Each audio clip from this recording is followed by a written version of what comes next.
السلام عليكم ورحمة الله، حياكم الله. خاطرة صباحية بعد ما شفت مشهد قبل شوي، مو بمشهد مشهد معتاد أصلا.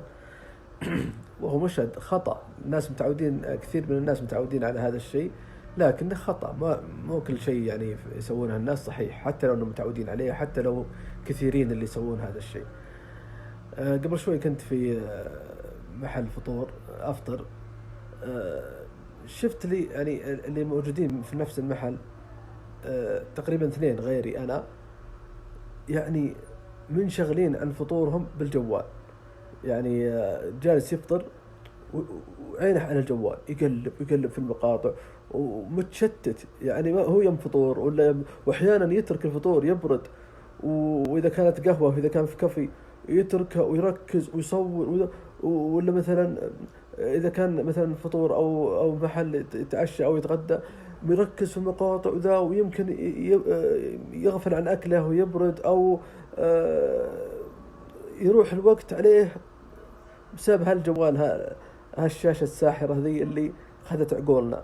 وتلقى الواحد حتى هو في طريقه يركز فيه، تخاف عليه يصدم في اللي قدامه ما ينتبه، سواء على رجليه ولا يسوق السيارة.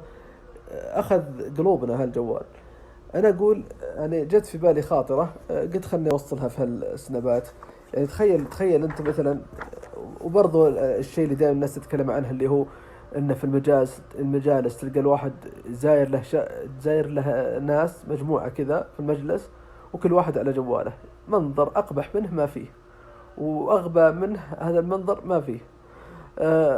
أنا أقول عشان تعرفون أن هذا الشيء شيء ظاهرة سيئة جدا، حتى لو أن نعاني منها من سنوات، يعني مو بشيء جديد. المفروض أن برضه نتكلم عنها ونعيد صياغتها بأساليب عشان نقنع الناس بأن هذا الشيء خطأ ولازم نتركه. يعني تزاير ناس، المفروض تترك الجوال على جنب. طبعا هذه ما تصير إذا كنت إذا مثلا شخص زاير شخص، مثلا كل اللي موجودين في المجلس اثنين أو ثلاثة، ما يمكن تصير، يعني خلاص كلهم تاركين الجوال. لكن الكلام إذا صار مجموعة مثلا، وأحيانا حتى ثلاثة أو أربعة، تلقاهم بعضهم على الجوال. شو لا زايرني إذا كنت عينك على الجوال وما أنت بيمي، ما أعطتني وجه.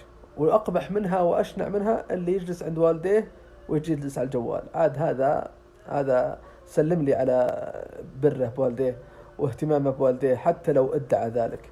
أنا أقول أقرب مثال لها، تخيل أنت يعني مثلا زرت أحد وجلست مجموعة كذا في المجلس وماسك كتاب تقراه، ماسك كتاب تقراه ومطنشهم كتاب. أو مثلا جالس في محل تفطر، سواء في مطعم أو في البيت مثلا. تخيل واحد ياكل منشغل يقرأ وياكل وقاعد يكمل أكله وهو جالس يقرأ. ما تجي القراءة لها وقت والأكل له وقت. نفس الشيء الجوال. هذا صراحة مثال جاء في بالي، قلت خلني أسجله وأقوله، لأني دائما حطه في بالك وتعرف أن هذا الشيء سيء، وتوقف عن هذه العادة السيئة. يعني لو انك جالس الحين مع ناس اخوياك جالسين وانت قاعد تقرا كتاب لحالك، بيكون ذا مو بصاحي، ذا نفسيه، ذا مطنشنا، هذا ما احترمنا ولا شيء. يعني هذا وقت كتاب، هذا نفس الشيء، هذا وقت جوال. هذا وقت الاكل، هذا وقت جوال. يعني ما لازم الجوال نخليه يعني يصير له يعني على قولتهم اتيكيت معين له.